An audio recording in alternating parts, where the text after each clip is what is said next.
Assalamualaikum warahmatullahi wabarakatuh. Perkenalkan, nama saya Fira Andriani dengan NIM 1924101028.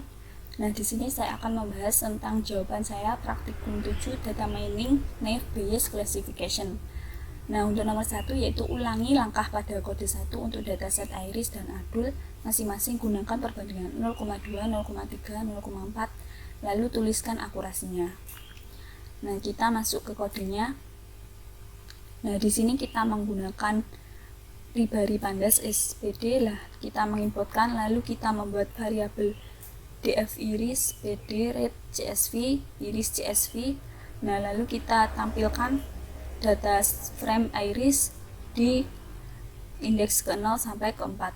Nah, selanjutnya yaitu membuat variabel input yang isinya yaitu kolom variety-nya itu akan dihapus, akan dibuang, drop.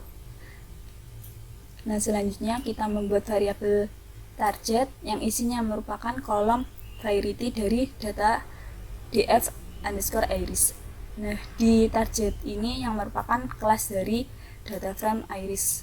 Nah, selanjutnya kita tampilkan inputnya akan seperti ini, yaitu sepal length, sepal width, petal length, petal width. Nah, selanjutnya ada target head. Nah, seperti ini. Nah, selanjutnya input kolom input isna any. Nah, ini digunakan untuk mengecek di variabel input ada yang kosong atau tidak. Nah, di sini outputnya yaitu kosong semua atau tidak ada yang kosong. Maka kita langsung ke form SKRM model selection import train test split. Nah, digunakan untuk split atau membagi data menjadi training set dan testing set.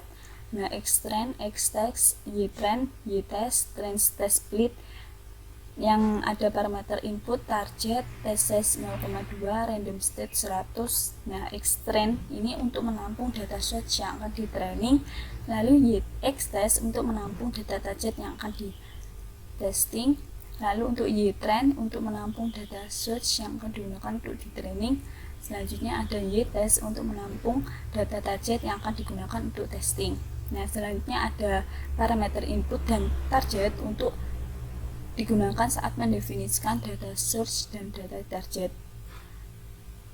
Lalu ada test size digunakan untuk mendefinisikan ukuran data testing, contohnya yaitu 0,2. Lalu ada random state untuk mengontrol pengacakan yang diterapkan data sebelumnya, menerapkan pemisahan, lalu meneruskan 100 untuk keluaran yang akan diproduksi kembali di beberapa panggilan fungsi. Nah, jika tidak diberi random step ini, maka kan skornya ini hasil dari akurasinya ini akan berbeda-beda, sehingga harus menambahkan random step. Nah, test size-nya ini bisa diganti menjadi 0,3, 0,4 sesuai di soalnya. Lalu kita form SKRM naive Bayes input Gaussian NB. Nah, ini untuk mengimport rumus klasifikasi naive Bayes. Lalu kita membuat variabel model yang isinya rumus dari Gaussian NB, lalu memasukkan isi model ke dalam fit yang xtrain, ytrain untuk menemukan pola model datanya. Nah, selanjutnya mencetak skor dengan perbandingan parameter xtest dan ytest. Hasilnya yaitu 0,96667. Nah, maka kita dapatkan menjadi seperti ini. Untuk perbandingan 0,2 akurasinya 0,966 sekian, lalu perbandingan 0,3 akurasinya 0,955 sekian, untuk perbandingan 0,4 akurasinya 0,9667 sekian. Selanjutnya kita masuk ke dataset adul. Nah, di sini kita harus menginputkan sama, lalu juga menginputkan ini tidak digunakan. Nah, lalu kita membuat variabel df adul yang isinya untuk menampung data frame adul csv-nya. Lalu kita menampilkan data frame adul, maka hasilnya seperti ini. Selanjutnya saya menghapus data-data yang merupakan string, yang datanya itu string, ada word class, lalu education, marita status, lalu occupation, lalu relationship, lalu race, dan nation and native country. Nah, selanjutnya kita tampilkan data frame adulnya. Nah, sehingga hanya menjadi seperti ini. Nah, di gender ini saya gunakan juga karena berpengaruh ke prediksinya atau probabilitasnya, sehingga kita tambahkan. Nah, selanjutnya kita membuat variabel input df adult, mengedrop income axis kolom, lalu target df adult income. Nah, targetnya yang merupakan data income yang ini. Nah, selanjutnya kita tampilkan, maka hasilnya seperti ini untuk input, lalu untuk targetnya seperti ini. Nah, karena di gendernya ini ada male dan female, maka kita ganti menjadi number atau 0 dan 1. Nah, di sini caranya yaitu dummies, membuat variabel dummies, lalu predict dummies input gender. Kita ambil kolom gendernya. Nah, maka hasilnya akan seperti ini. Kita bagi menjadi 2 kolom untuk female.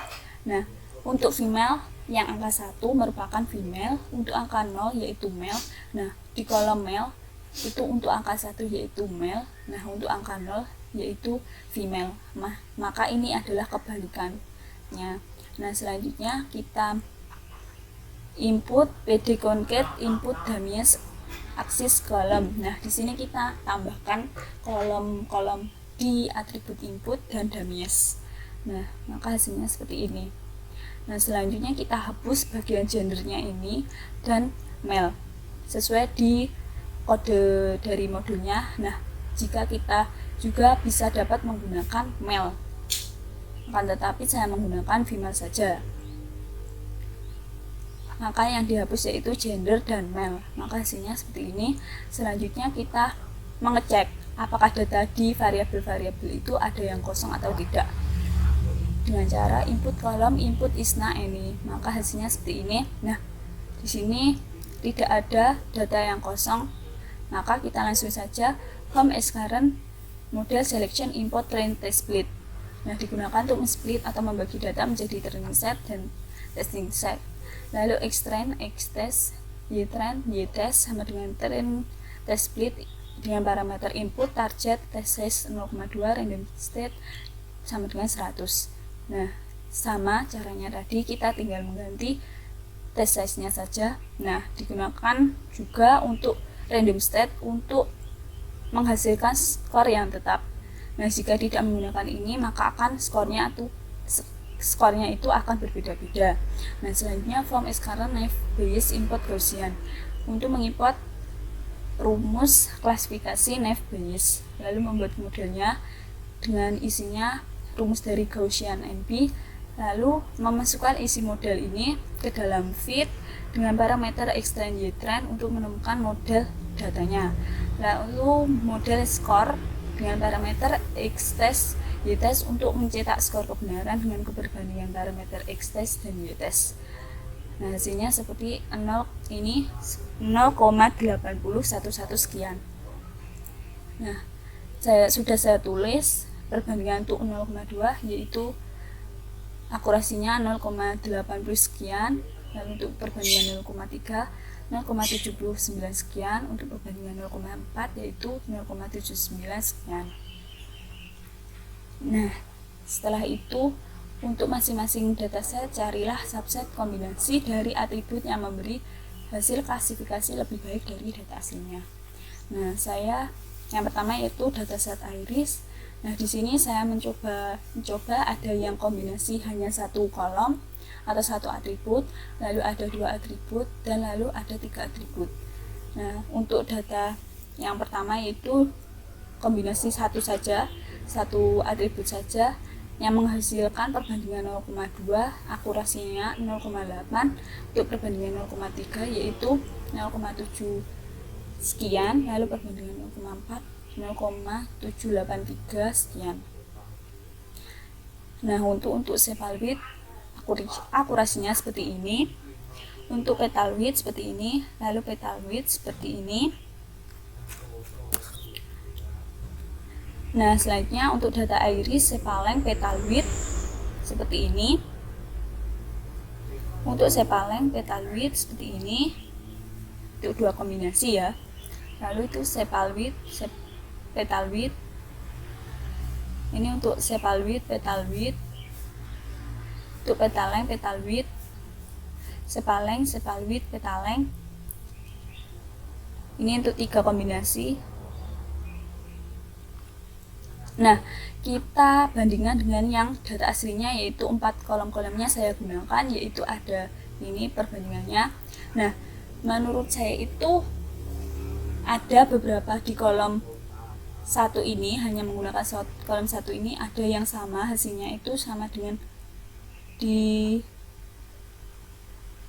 data aslinya. Nah, ini kan sama dengan data yang di hanya kombinasi 1 saja. Nah, selain itu di kolom yang dengan kombinasi 2 kolom itu juga ada yang sama seperti ini. Nah, ini kan sama juga.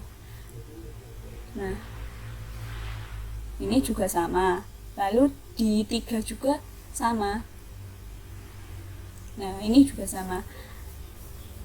Maka menurut saya yang sama dengan data aslinya merupakan kombinasi dari atribut yang memberi hasil klasifikasi lebih baik dari data aslinya. Seperti di kolom 1 yaitu petal width, lalu di kombinasi 2 ada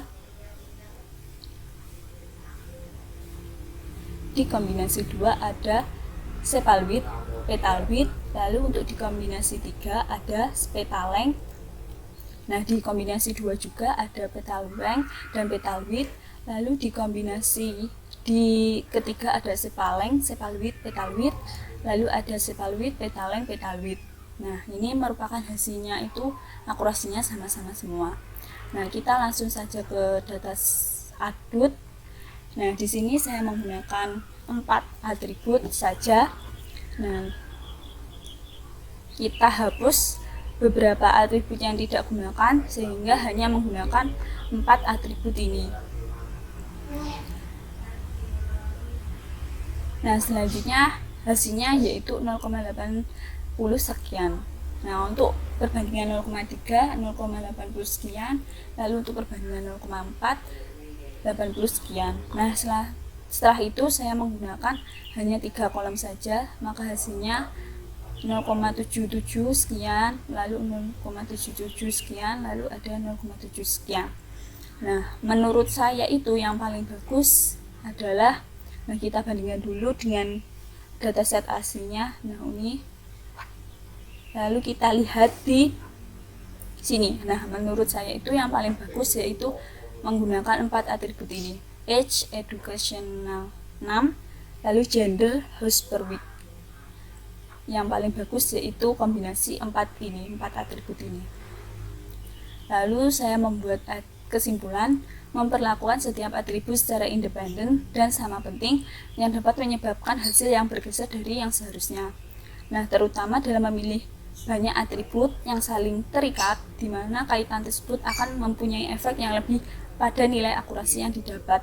Dapat saja lebih baik maupun lebih buruk. Jadi itu akurasinya itu bisa saja baik, bisa saja buruk untuk menggunakan banyak atribut. Sekian, terima kasih. Wassalamualaikum warahmatullahi wabarakatuh.